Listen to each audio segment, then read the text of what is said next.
the deer is clearly agitated and trying to, like, I mean, it's just going crazy. So it's like going like this with its horns and kicking, and I'm just getting completely beat up. Like I'm pretty much getting pummeled by this deer.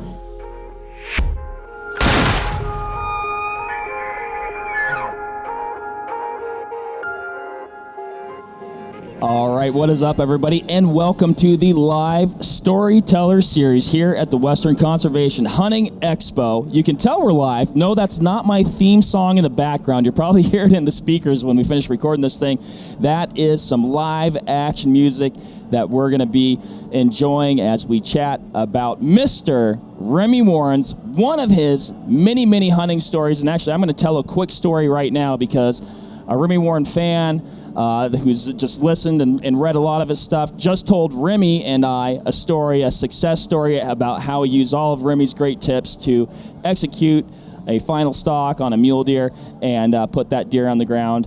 And it's just a really cool story. So that was a really cool story for me to hear before we even started telling your story. Yeah, I mean, I love that. That's one thing I always say is I love when people use some tips and tactics and it helped them in some way to be successful, because that's the whole reason I love, doing this and being able to share that kind of stuff. So those kind of stories, it's like, think about hunting stories.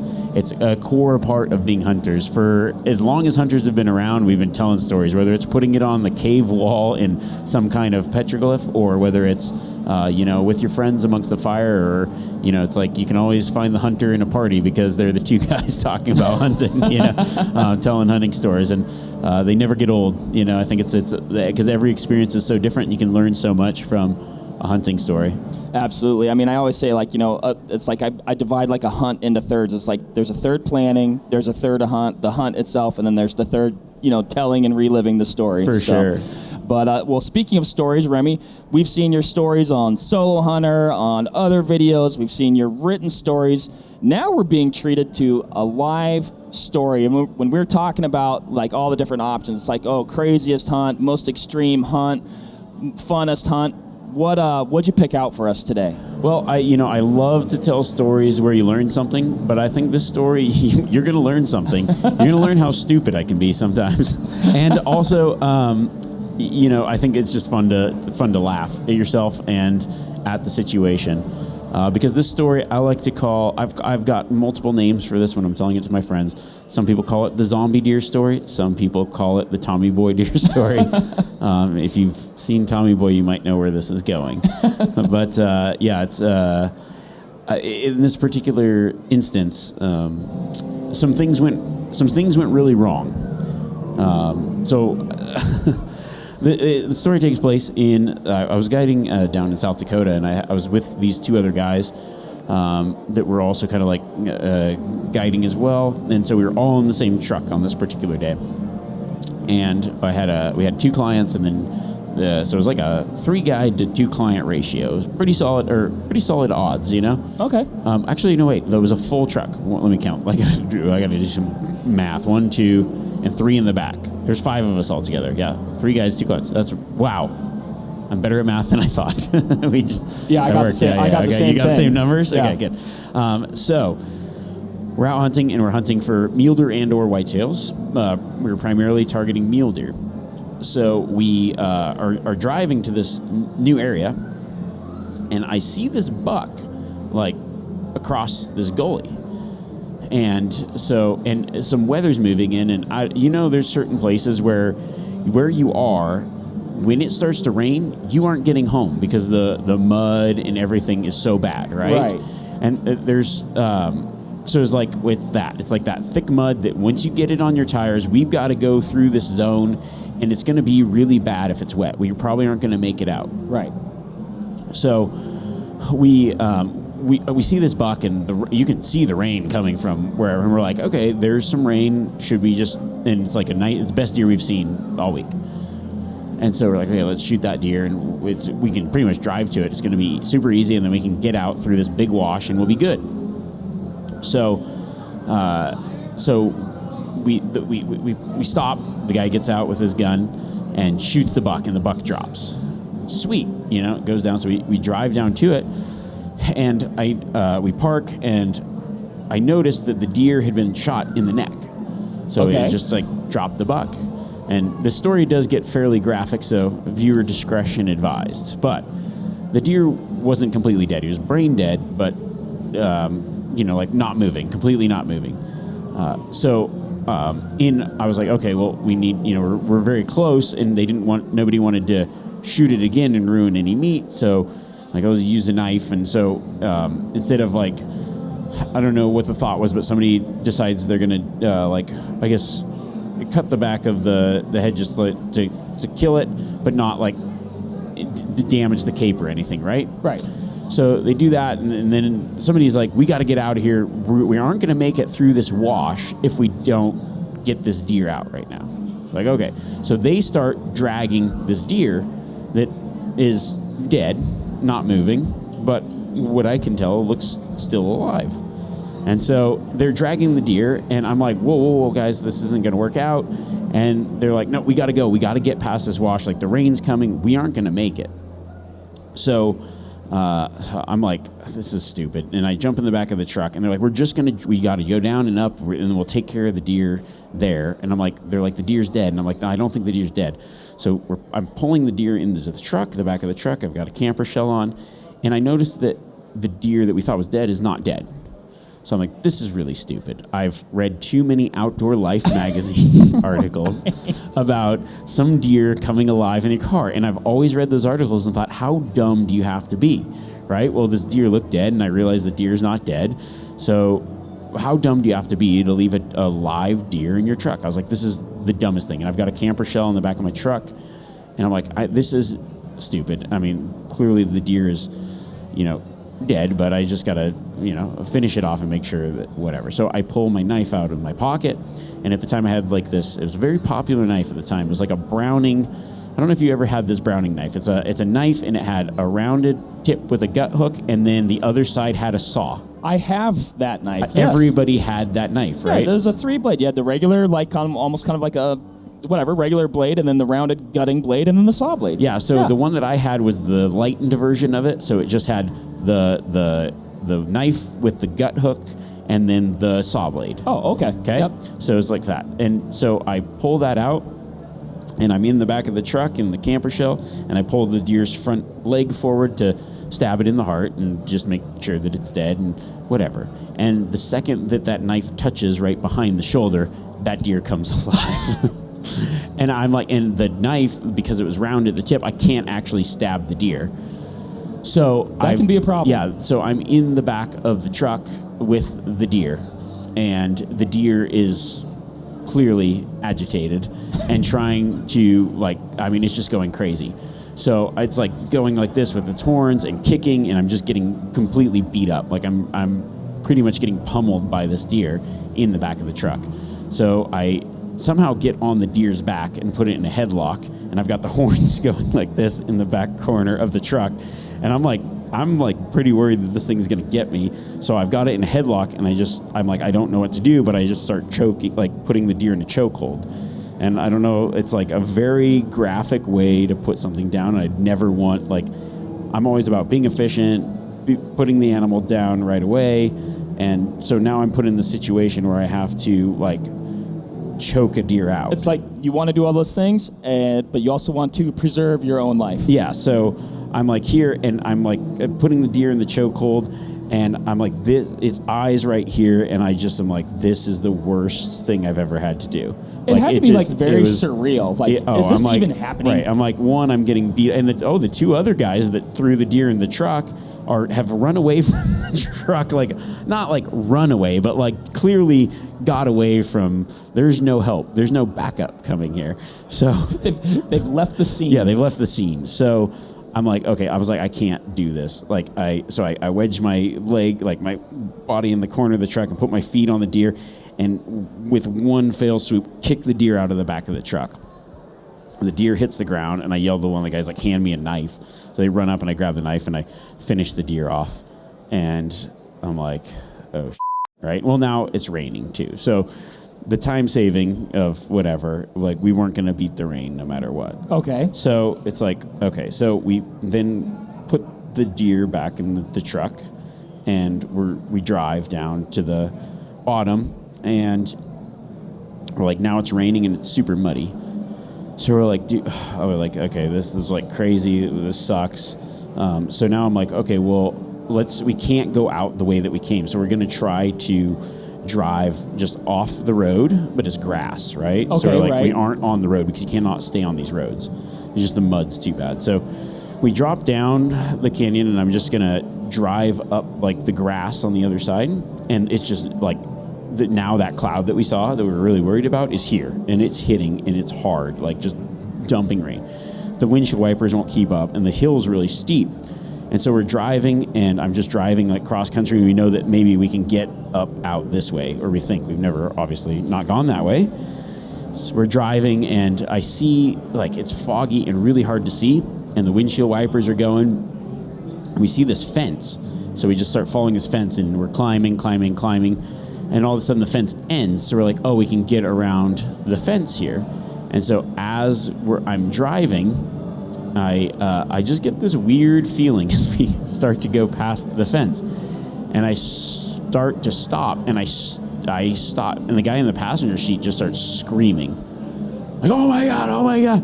And I mean, I'm stopped at this point, and apparently the fence ended because it was a 100-foot bluff, like a buffalo jump. Oh. Yeah, and I almost just drove off this cliff and killed us all. And so I was like, well, that... so he's like screaming because the way the thing went, we were like past the precipice of like, because the fence went up here and it like went out over. So we've passed, and it's like he's looking down. We've already passed, and the tires are like on it. Oh my gosh. On the edge.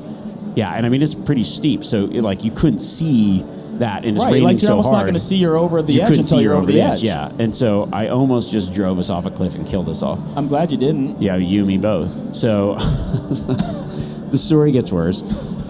Just like, so we then are like, well, now we got to try the wash. But to top it off, it's a new truck. Yeah, so it was like the first like real truck that I ever bought, and so I'm like, I do not want, like, flash floods happen when this kind of stuff happens. So I don't want to get stuck in a wash and then flash flood happen and me lose my truck, right? That's reasonable. Probably should have just camped out, hindsight, but right. like... Or almost die for the third time. Right, yeah. So this is like before cell phones and all that stuff. So there's no way like of telling anybody like what's going on or whatever. So we're like, we'll just see if we can get out, before it gets really bad. So we're like, let's do the wash thing, right? So we go down in the wash. I go down. We start to go up the other side. The truck slides off the road and gets stuck in the wash. The wash. Yes. And I'm like, now it's getting like muddy and crappy, and it's this pretty steep uphill drive. So we're like, oh, crap. So I've got a shovel. So we're trying to dig it out. It's a little bit high centered, and off the right side, it would like, it's a, I don't know, table high drop off. In, like where the water had like carved a little thing and like a bunch of wood and stuff stuck in there, and I'm like, this is clearly the flood zone. So, and I'm like, we can't go that way. So we stack some stuff over there so we don't slide that way, and dig out the part that's kind of like stuck, and we grab some rocks and things and start packing them under the tires, right? And so we pack the rocks under the tires, and it's going a little bit, and so I'm driving and rocking back and forth, and so we get more rocks and sticks and start packing it under the tires, and there's some big rocks and things that we can grab, and the other two guys are like, we will push as this last one to give you that like a little bit of momentum to get out and then start going. And they're like, once you get going, I mean, I'm not stopping. Like, I'm giving it the mustard and just squirting my way up the hill any way that I can. Like, cool. So we pack all the rocks underneath the tires for our last, like, dig it out, put rocks under. I'm like, sweet. So, and they're going to push from the back. So they start pushing. I kind of start easing, and I feel it cut loose. So I just give it, and I just go, and I'm just going and sliding and squirming up, full throttle, just sliding all over the place, and just get up on the top of the hill, stop in the grass, and I am so pumped that we got out of there. I jump out of the truck like, woo, we did it. And I look down, and one of the guys is on the ground. And I'm like, oh, crap. So I run down the mountain, and he is bleeding from his head. a rock had kicked out from underneath the tire and hit him square in the head, and he is out cold. Like, I thought, no way. Yeah, I was like, oh my gosh, dude, this is. I've killed a man. Yeah, I was like, what is going on? So like he comes to, and we're like, oh geez. So we put him in the back seat in the middle. I'm like, don't let this guy go to sleep. Like, he's clearly been concussed. A rock just hit him square in the head going 30 miles an hour. Like, that's a pretty bad, just like, that's bad. We're going to want to get that looked at. Yeah. So I'm like, he's just like all tired in the back, just completely out of it. So then we're like, okay, well, we're going, this is just, it keeps getting worse.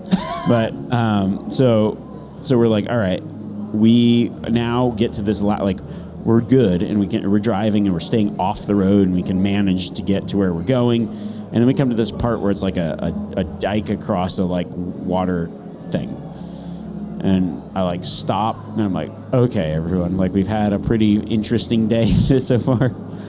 Do we want to attempt going across this? And everyone's like, okay, yeah, we're going to do it, but the plan's going to be, we're going to put it in the lowest gear, and we're just going to inch our way across, right? I'm like, all right, that's the plan. That's what we're going to do. So we go, and we start to get, and we go, and it's like a drop off on one side and water on the other. It's like, this is not a good scenario, but it's fairly wide. It's like as wide as the truck is long plus a little bit, Okay. It's like as wide as a 2-lane road, I would say. Okay. So yeah. You're like, yeah, shoot the middle, right? Seems logical. Seems logical. So I get on it, and as I get on it, it just starts to slide and slide. And I'm like, the truck is sliding? The truck is sliding. Like, the back end wants to pass us. Like, it's oh gosh. And I am like, okay. And as it starts to go, it's like I'm going really slow, and I just realize it's not going to make it in this slow speed. So I crank the wheel all the way left and give it the gas. And I'm looking out the driver's side, and we are it's like I've got it pegged now in 4 low, and just tires spinning, and that thing is going across, and everybody in the truck is screaming. I mean, not a single person not screaming. I'm not screaming. I'm in control. When you're driving, you know what's going on. I'm like, okay, I cranked the wheel, I was letting sometimes when you hit ice, you have to gas it to get out of the problem. And I'm like, I have to gas it to get out of this problem. Right. So I'm gassing it, and I'm looking through the window as we're skidding at that 45-degree angle across this thing. We make it across, and it's like, oh my gosh, we're on the biggest high. It was the most adrenaline rush you could ever have. And we made it back to camp that night very late. It was a very bonding moment where we had probably one of the craziest days that I have ever encountered, of craziest string of events in one day. That is a crazy string of events. And, I've been in a couple, vehicle situations where, you hit a patch of ice or it's mud or like that. And I actually have the opposite reaction. I just, I'm very quiet at that point. But I also, it's not necessarily a conscious thing, but I also figure me screaming isn't going to help the person behind the wheel. But I think it's also I'm just well, this is either it or it isn't. Right. I also think that's, number one, that's a crazy story with, I guess, lots of ups and downs and a lot of downs.